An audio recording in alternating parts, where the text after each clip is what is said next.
this Grandmaster sacrificed the rook, and this is how the game went. And the game started like this. Knight to f3, knight to f6, g3. So they're going to be fianchettoing on that side. We got this move d5. And I want to just keep account of how many transposes of this opening that we're going to be seeing here. Because right now, chess.com is saying that this is going to be a Reti opening King's Indian attack.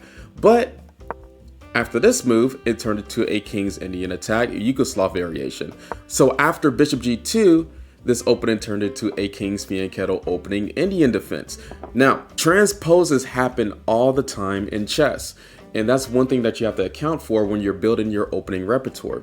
Let's continue on with the game and see exactly what white is going to be planning, or what structure they're going to be picking too, because they can push up the d3 pawn, they could do e3, d4, they can do c3, d4, they can even put out c4 very quickly, or even do b6, going to a double fianchetto type of structure.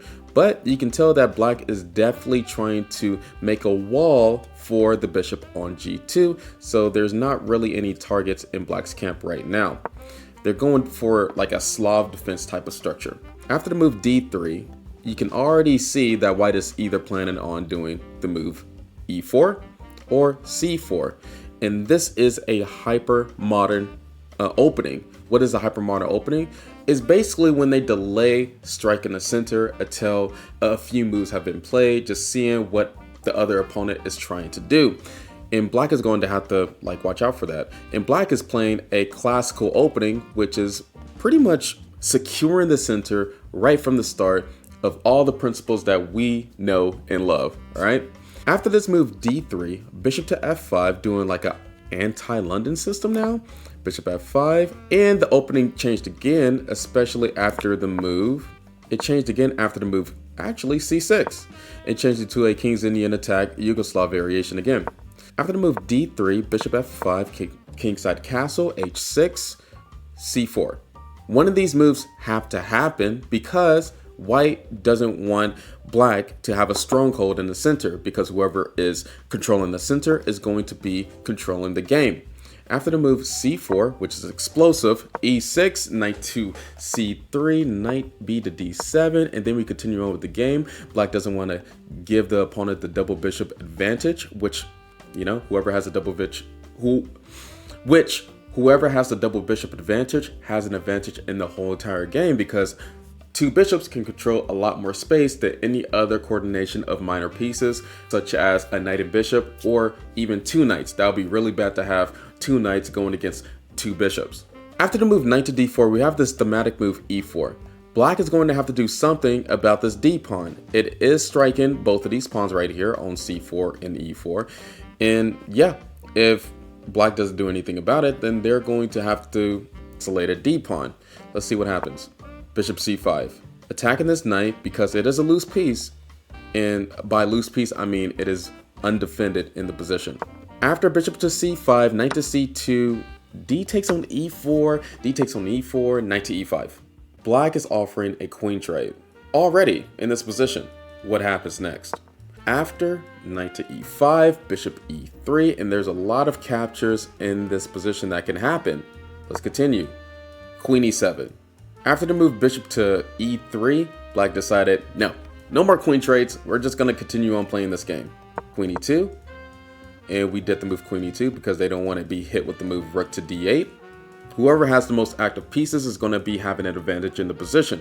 So you don't want to give your opponent those tempos, especially in the middle game, where tactics can fly off at any moment. After bishop takes on c5, queen takes. This is a common diagonal where people just start messing up games. And that's why white did the move h3 to get that knight off of that pawn on f2. After the knight goes back, knight to e3, castle queenside, a3. And you already know white's plan. Push these pawns on the queen side, form some attack against this king on c8. Now black is going to have to do something in a hurry. And most of these moves is going to have to be very powerful. Rook to d3 first.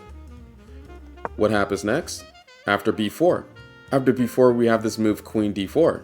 And when you look at this position, black is the one controlling it.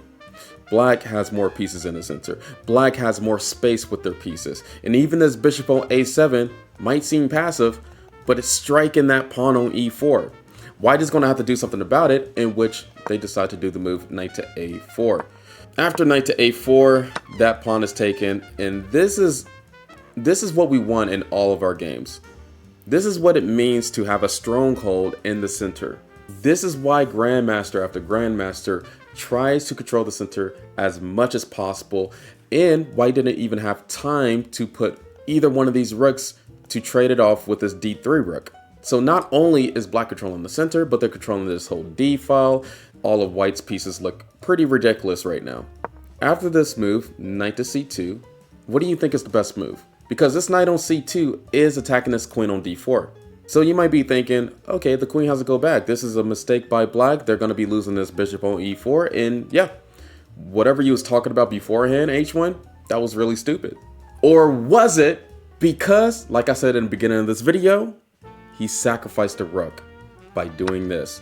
Rook takes on g3. After rook takes on g3, and use the white pieces, and let's flip the board around. Let's flip the board around. Use the white pieces. Wouldn't you just instantly resign after rook takes on g3? There's a lot of things going on. Your knight is attacking this queen.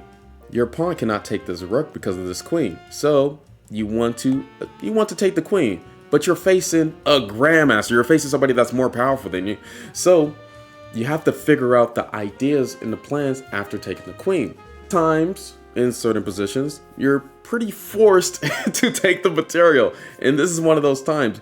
If you don't take the material, Black has this capture, they have this diagonal, they have the knight jumping into f3, and you're gonna have to get something in this position, right? You can't just get anything. You can't just like let your opponent bulldozer over you. And this is what he did. Knight takes queen, and let me flip the board back around. Knight takes queen, rook takes on g2, check, king moves over. Which discovered attack is better? Which discovered check is better?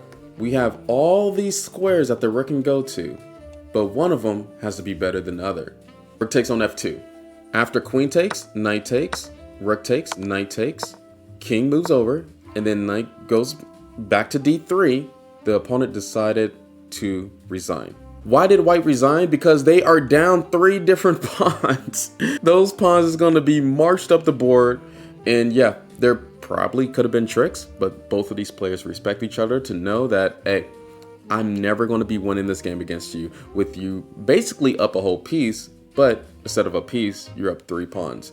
And if you look at White's pieces right now, they're not really coordinated. I guess White could have continued with the move b5 even, maybe, but I mean, this pawn is dropping, this rook is going to d8. That was a good game. Join me for more.